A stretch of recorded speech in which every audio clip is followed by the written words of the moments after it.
Olá pessoal, beleza? Espero que vocês estejam bem. Sejam todos muito bem-vindos para mais um curso técnico em capoeira. Na aula de hoje, vamos falar sobre hipertrofia muscular, tá bom? Dando continuidade aí na aula anterior, a hipertrofia muscular está relacionada ao aumento de massa muscular, atrofia muscular está relacionada à perca de massa muscular. Então vamos falar de hipertrofia através das lutas, né? Através da capoeira, tá ok? Vamos lá. Primeiro é importante vocês entenderem que existem dois tipos de hipertrofia, tá? Hipertrofia sarcoplasmática, primeira, e a segunda é hipertrofia miofibrilar. Qual que é a diferença? A sarcoplasmática está relacionada ao plasma, tá? Ou seja, ao tamanho do calibre do músculo, tá ok? E a hipertrofia miofibrilar está relacionada ao tamanho da miofibrila, ou seja, o tamanho ou a quantidade de miofibrilas. Miofibrilas são as unidades de fibra muscular. Qual que é a diferença dessa miofibrila para sarcoplasmática? Sarcoplasmática é o aumento do volume do músculo e não necessariamente aumento de força, embora aumenta-se também. Tá? A miofibrilar está relacionada ao aumento do nível de força, ok? Então a miofibrilar aumenta, além de aumentar o volume, tá? Não tanto quanto a sarcoplasmática, ela aumenta o nível de força. Você pode pegar duas competições e você vai perceber isso. Uma competição de fisiculturista. Fisiculturista é volume, densidade muscular. O fisiculturista, ele não necessariamente é forte, muito forte. Eles são fortes, aumenta sim, né, o nível de força, mas não ao extremo. Então você vai ver esse fisiculturista, ele vai ver um volume muscular, porque ele faz um treinamento de volume. E você vai ver também, aí você vai ver em um outro atleta, um exemplo, um atleta de força, né, de levantamento de peso, de supino, levantamento olímpico, você vai ver que ele não tem tanto volume muscular quanto o de o fisiculturista. Você vai ver esse atleta, ele tem massa muscular relevante, mas o que deixa ele mais forte é o tamanho dessa fibra muscular e a quantidade de fibras. E o que faz isso acontecer é o estímulo de treino, tá? Então, o treino existem dois tipos de treino, eu não vou entrar em detalhes, porque isso cabe, né, a aula o curso de educação física, né? Se vocês cursarem educação física, vocês vão entender um pouquinho mais sobre isso, tá bom? Tô só dando um entendimento geral, que é possível desenvolver essas duas através das aulas de capoeira, desde que você siga alguns princípios, tá, do treinamento, tá bom? Vamos lá. Sobre a hipertrofia sarcoplasmática. Essa hipertrofia sarcoplasmática, ela está relacionada ao volume de treino, então ao número de repetições, tá ok? Então você faz mais repetições com pouca carga. E a hipertrofia miofibrilar, você faz menos repetições com altas cargas. Que nem como eu consigo desenvolver isso através da capoeira. Um exemplo, quando você pede para o aluno fazer repetições de cocorinha, que é dentro da habilidade motora, é o que é conhecido por agachamento, vai acontecer, tá? É claro, se você fizer uma quantidade significativa, vai acontecer essa hipertrofia, tanto plasmática quanto miofibrilar. Como que eu faço isso? Lembra que eu falei sobre o conceito de uma e o conceito da outra? O que faz a sarcoplasmática aumentar está relacionada ao número de repetições e baixa intensidade. Então, mais volume, mais repetições. A miofibrilar está relacionada a menos repetições e mais intensidade. Como que eu consigo fazer isso na cocorinha? Um exemplo. Se eu peço para o aluno reproduzir de 10 a 20 cocorinhas, está relacionado a volume, certo? Se é um aluno já treinado, já experiente, então ele já tem um controle, já tem uma musculatura desenvolvida, então ele vai ter pouco desenvolvimento sarcoplasmático. Por quê? Ele já consegue ter esse controle muscular dos seus membros, né? Porque o que faz o músculo crescer está relacionado à carga. Então, quando ele trabalha no agachamento, numa cocorinha, um exemplo, o seu peso corporal, à medida que ele vai ficando mais forte, então ele precisa-se de mais peso, né? Normalmente na academia coloca-se peso, né? Então, tanto uma barra nas costas ou leg press que seja. Porém, esse não é o papel da capoeira. Então, ele vai desenvolver aí até um certo nível de massa muscular por volume. E aí, que nem um exemplo, você pede para ele fazer 10, 20, então ele já consegue responder tranquilamente, então você aumenta o volume. Então, você coloca aí ele fazer de 20 a 25, repito, 20 a 25 cocorinhas, um exemplo. Como que eu sei que isso vai gerar hipertrofia? É simples, você pede para ele fazer as cocorinhas. Quando ele perder o ritmo de descida e subida, entrou no estado de fadiga. Então, quando entra no estado de fadiga, tá? Esse atleta começa a desenvolver essa hipertrofia sarcoplasmática. Então, quando entra no estado de fadiga. Então, quanto mais treinado é esse aluno, então mais demora-se para fazer chegar nesse estado de fadiga, ok? Isso é para desenvolver massa muscular em membros inferiores, no caso coxa, na região anterior de coxa e glúteo, tá ok? Se eu quiser se eu quiser aumentar o número de força, né? Então, no caso, as miofibrilas, ao invés de eu pedir para ele reproduzir a cocorinha, eu peço para ele fazer um salto com a cocorinha. Isso vai fazer o quê? Vai gerar mais impacto, ele tem que fazer mais força. Então, se ele gera mais força, ele vai fazer menos repetições, tá? Seguindo aquele conceito anterior. Então, se ele fizer com salto, ele vai fazer no máximo 15, 10, isso varia de pessoa para pessoa. E aí, quando faz esse modelo de treino, gera essa hipertrofia miofibrilar, ou seja, esse atleta ele vai ser mais forte. Então, se ele é mais forte, ele é mais rápido. Entenda o seguinte, é até mesmo uma dúvida de muitos praticantes. Eles acham que pessoas fortes com volume de massa muscular eles não são rápidos. E aí é onde ele se engana, porque o motor do corpo é o músculo. Então, quanto mais músculo, mais rápido esse indivíduo será, ok? Vamos lá. Então, isso para desenvolver potência de membros inferiores. E por que isso é bom? Porque capoeira, praticamente 90% do jogo da capoeira é baseado em pernas, né? Então, esse capoeirista com essa estrutura de membros inferiores forte, então ele vai ser um capoeirista mais ágil, mais habilidoso, beleza? E esse segmento ele segue para qualquer músculo, então para o bíceps, para o peitoral, né? Só que para a gente trabalhar bíceps na capoeira não tem como trabalhar bíceps na aula de capoeira, peitoral também não tem como. No máximo a gente consegue trabalhar costas, que seria musculatura das costas, que seria em alguns movimentos específicos. Então, um exemplo, na negativa, a gente trabalha essa musculatura. Na queda de rim, a gente trabalha essa musculatura, tá ok? E aí, se você pedir para eles fazer essas repetições nesse segmento que eu te falei, ele vai desenvolver essa musculatura, ok? Então, eu falei para vocês relacionado ao movimento, tá? O que desenvolve, como desenvolve, tá ok? Então, assim, o que é recomendável para vocês que não são profissionais de educação física? Eu quero melhorar a performance do meu aluno, né? Do meu atleta. Então, eu vou trabalhar dentro dos fundamentos. Então, eu não vou ensinar agachamento, eu vou ensinar cocorinha.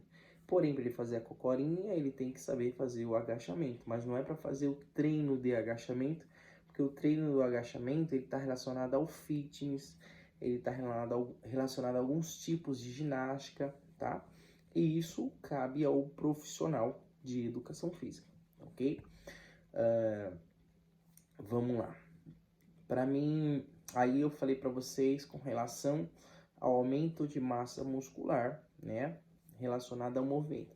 Porém, tem outros fatores que são extremamente importantes também, e eu acredito que até mesmo mais importante que o movimento. Está relacionado a três componentes. Três. Primeiro, qualidade de sono. Então, se esse indivíduo não dormir bem, que nem é no sono que acontece essa ressíntese de tecido. Então, eu treino hoje, descanso, e no momento de descanso, no momento do sono, né, no sono REM especialmente, é onde acontece esse processo de cicatrização, de recuperação muscular, tá ok? Tanto é que a recomendação desses treinos, você treinar um dia, no outro, ou você treina um outro grupo muscular, ou você descansa. Não é recomendável você treinar sempre, porque vai gerar desgaste, tá, nas articulações, porque o músculo ele vai fadigar. O que é fadigar, mestre? O fadigar é quando esse músculo ele não corresponde ao estímulo desejado. Então você vai fazer, à medida que você vai fazendo as repetições, você vai sentir nessa musculatura, você vai sentindo ela perdendo o seu controle, tá? Então você perde a velocidade, então você vai ficar mais lento, você vai demorar mais para subir, mais para descer. E à medida que você vai fazendo isso, você vai tendo uma sobrecarga no joelho. Lembra que eu falei nas aulas anteriores que os músculos protegem as articulações? Então você vai ter um desgaste precoce das articulações, ok? Somente do joelho fazendo esse tipo de atividade, tá bom? Vamos lá então. Voltando à linha de raciocínio, então eu faço esse tipo de treinamento, tá? É importante vocês saberem, aliás, voltando nos tipos do conjunto que gera essa hipertrofia. Então, primeiro, sono. Segundo, alimentação, né? Então, o que faz o músculo crescer é uma combinação de proteína com carboidrato, tá bom? Qual proteína? Proteína de origem animal, então carne, frango, ovo, leite.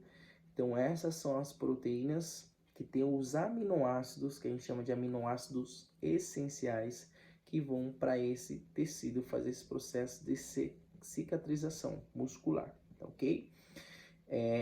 Um outro elemento importantíssimo também é a água, né? Aliás, a água. Então, se você não se hidratar, não vai ter também esse processo, porque o seu corpo ele é 70% de líquido, né? E os outros 30% de matéria. E além da água, também é necessário uma fonte de carboidrato junto com junto com essa proteína, tá? Quais carboidratos? Carboidratos complexos. Quais são? Pode ser pão, pode ser arroz, pode ser cereal, né? No caso, um exemplo, cuscuz. Esses são que a gente chama carboidratos complexos, né? São os polissacarídeos. A gente tem também a batata doce, a batata inglesa, eles fazem esse processo.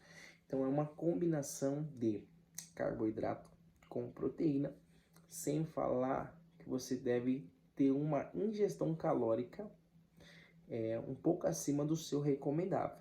E isso, é claro, é mais específico, só para vocês terem uma noção, porque às vezes vocês treinam e aumentam a massa muscular. Então está relacionada ao tipo de treino, está relacionada ao tipo de alimentação, está relacionada à qualidade de sono. Eu preciso tomar suplemento? Essa aula não é para isso, tá?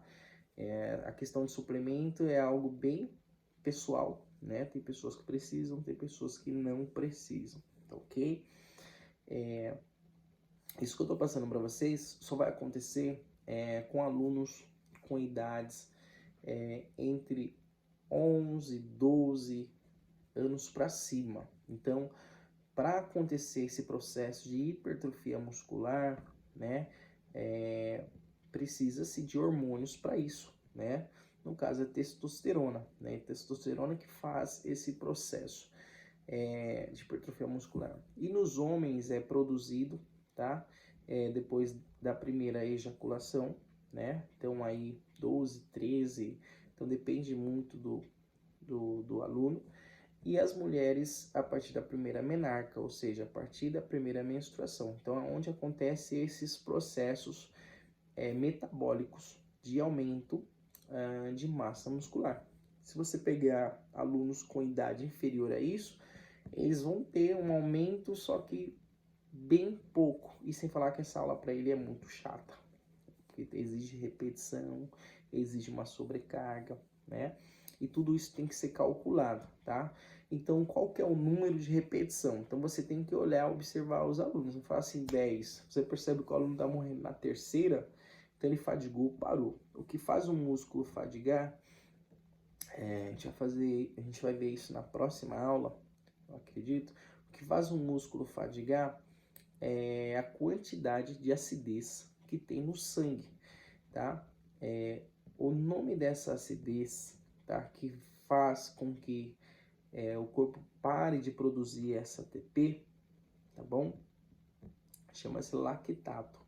Então esse lactato ele entra na corrente, ele é produzido no sangue, né, através do movimento, e ele faz o que? Esse processo de bloqueio, porque é um sistema de defesa do corpo, tá ok? Vou falar um pouquinho mais ilustrativo como é que funciona esse aumento constante. É o seguinte, quando você treina, tá? Quando você faz um treino de capoeira, você fica dolorido, principalmente se você tiver algum tempo parado. O que acontece? Você gerou microlesões no seu tecido muscular. Isso é bom, isso é importante, tá? Então essas microlesões, tá? Por exemplo, imaginem que meus dedos são essas miofibrilas, tudo bem? Então elas estão aqui coladinhas. Aí a contração muscular acontece isso, certo? Então imagine que o movimento é esse. Quando eu faço um treino de hipertrofia, esse músculo ele se rompe, então ele fica um pouquinho mais distante. E nesses processos, nesse distanciamento que você viu dos meus dedos, ele fez o quê? Ele teve uma lesão na fibra. Essa lesão na fibra, ela vai gerar uma ação inflamatória. Tanto é que a região, você vai ver, quando você faz muito movimento em determinada região do corpo, você vai ver o que nós chamamos de edema, né? Edema é inchaço, porque acontece essas lesões celulares, essa região ela aumenta o seu calibre por líquido, né? Então você treina e você vai perceber que ela vai ficar inchada, você vai perceber que ela vai ficar mais quente. Por que fica mais quente? Porque o seu sistema ele está focado nessa região, tá ok? Então o sangue ele vai direcionado para essas regiões. Além disso, ele gera o fator inflamatório, porque gerou essas microlesões. Então tem pessoas que após uma aula, elas podem ter até febre, né? Elas ficam tão doloridas, né? Algumas falam assim, nossa, parece que eu tomei uma surra de madeira. Porque essas aulas, ela têm te deixar dolorido. Isso é saudável, tá bom? Quando a dor dura aí até uma semana, né? Máximo 15 dias. Porque quando passa de 15 dias, lembra do efeito crônico, efeito agudo? Então quer dizer que gerou uma lesão. Então as dores musculares, elas são benéficas desde que você sinta, né, esse desconforto, mas você consiga fazer uma caminhada, consiga se locomover normalmente, ok? Então vamos lá. Então gerou essa ação inflamatória, tá? O que seu sistema imune vai fazer? Ele vai gerar um processo de cicatrização. E quando faz esse processo de cicatrização, esse músculo ele aumenta o volume, ou essa fibra aumenta o volume, ou nasce, né? Acontece um nascimento de uma fibra nova, né? E já foi comprovado recentemente que nascem fibras novas, tá ok? E aí o que acontece? Ele se recupera, aí se recupera um dia, no outro dia ele treina isso de novo. Quando ele treina isso de novo, essa microlesão ela aumenta, tá? E aí descansa, treina de novo, ela aumenta. Aí o volume do músculo ele tende a ir aumentando. É como se fosse um machucado. Imagina você fez um machucado, cria uma casquinha, né? Imagina essa casquinha, antes dela cicatrizar, você tira a casquinha do machucado. Esse machucado ele vai aumentar. e aí cicatrizar você tira essa casquinha de novo, ele vai aumentando. Então é exatamente o que acontece no músculo. Porém, esses efeitos de recuperação eles são benéficos, porque aumenta seu sistema imunológico, melhora a vasodilatação, no caso só os vasos, ele aumenta o calibre, isso é saudável. O seu corpo de modo geral, ele vai gerar muitos benefícios, tá, para combater essa inflamação, isso é positivo para nós. Então há uma diminuição da frequência cardíaca, né? Os vasos sanguíneos eles ficam mais resistentes, então os benefícios eles são inúmeros, ok?